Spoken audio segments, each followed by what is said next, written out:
Done. That's a great one.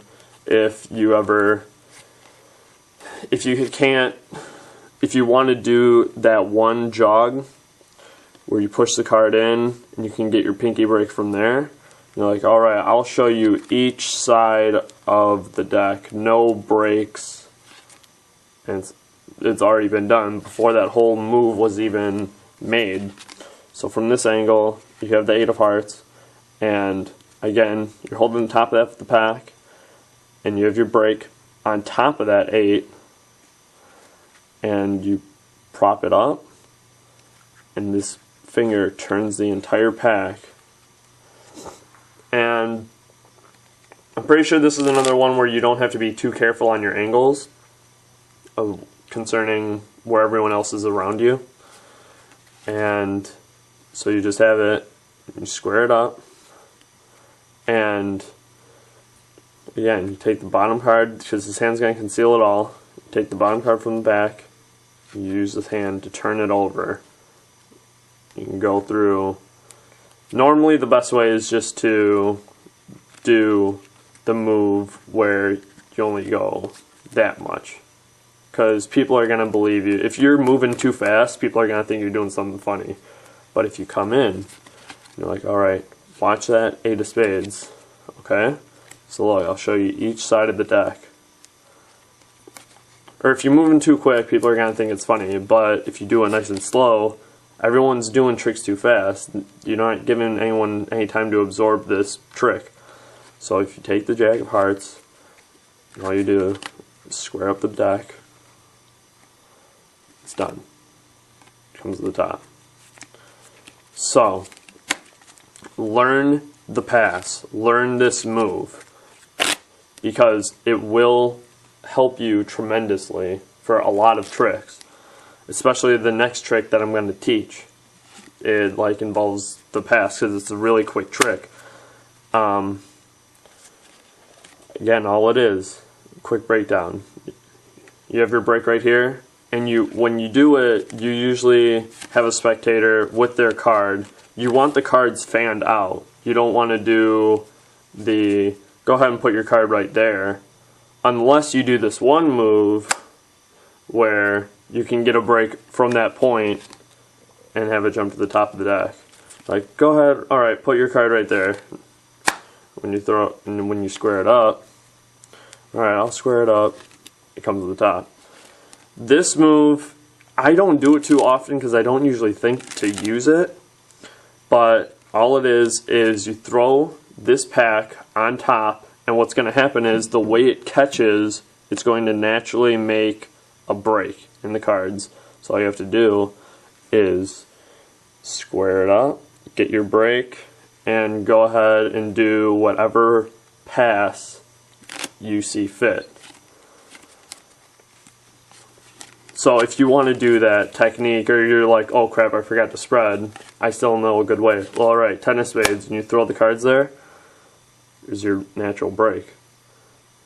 So you just prop it up, get your pinky in there, and then go ahead and do your pass. It's going to be the best way you can do it. Just keep practicing in front of when you're watching TV. But you spread it through, and you have your pinky on top, and when you square the pack up, these fingers are going to take the entire bottom half and shove it into your thumb. And while that's happening, it's going to allow, you pushing it into your thumb is going to allow the snapping up to be a lot easier. So you spread through, have the 9 of diamonds, square it up, jam it into your thumb. This entire pack is peeled off with these 4 fingers. Shoot it up and drop it down. So when you're just sitting on the couch, it's going to be really easy. It's going to get really fast. 5 clubs. It's hard to do it on an angle, obviously.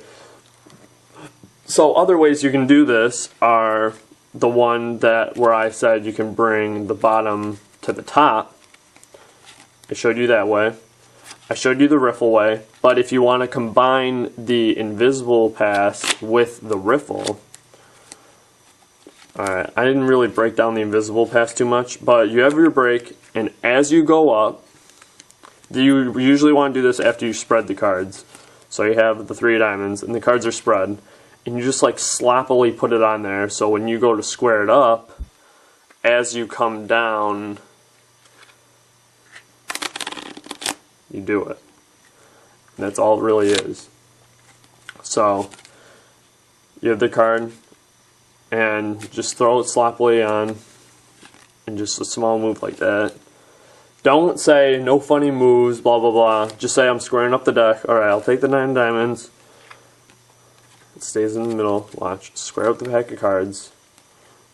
If you want to do your double lift. And put it on the table. Show it turns to the 9 diamonds. I'll reveal how to do that later. But, so anyway. So we have the way where you get the bottom to the top. We have the way where you get the top to the bottom invisibly. We have the way where you get it there. The one I use the most, probably, is one where I just take the cards. I'll take their set, and all I do is square it up, pat on my knee, and the move is done. What happens is, I'll leave the card face up, is I take the 9 of clubs, and when I go to put it on the knee, this is another one of those bottom to tops. What's happening is, I have the card, king of clubs, and this hand goes completely straight when it's squaring it up. It squares them up, and with that motion, you can push the bottom pack into your hand, and then this top pack to the bottom, and when you pat on your knee is what's going to sell the whole illusion. So if I did it from this angle, I'd have their card, square it up, and their card's on top. So this is one of those angle ones, or usually use a table. If you have a table and you have like their card, you just want to square it up, jump to the top. Tables are good, knees are great, just do whatever is natural. And you really have to use this hand to protect the angle of the card. So you have the 8 of clubs, and when you push it together, this card's already up here, getting ready to do it. The thumb like peels the top half of the pack up, and that's when you should start patting your knee to catch the cards, because that's what's going to do it. Same with the table. You have their card, you open this hand up, getting ready to do the move, thumb peels it off, and as you come down, the move is done. That's probably my favorite way to do the pass, because it's just the most believable. If you are one of those people that moves quick, you're just like, alright, go ahead and take a card. Alright, you want to put it in the middle of the deck? Look, we'll square it up. Alright, see, it's not on top, right? But look, jump to the top. There it is.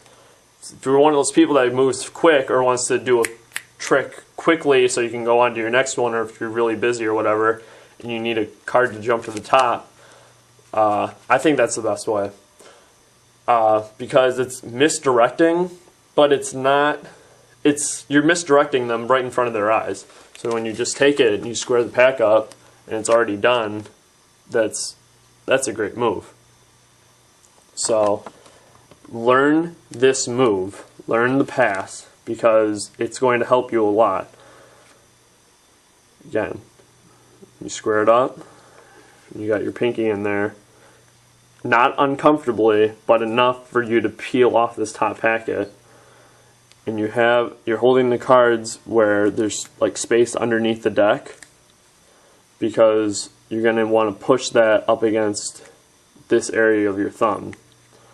You push it in, this pack gets peeled off, lift, drop, riffle. Again, the passes I know, the invisible pass where you just square it up, jumps to the top, the riffle pass, you just riffle it. A combination of the invisible and the riffle pass.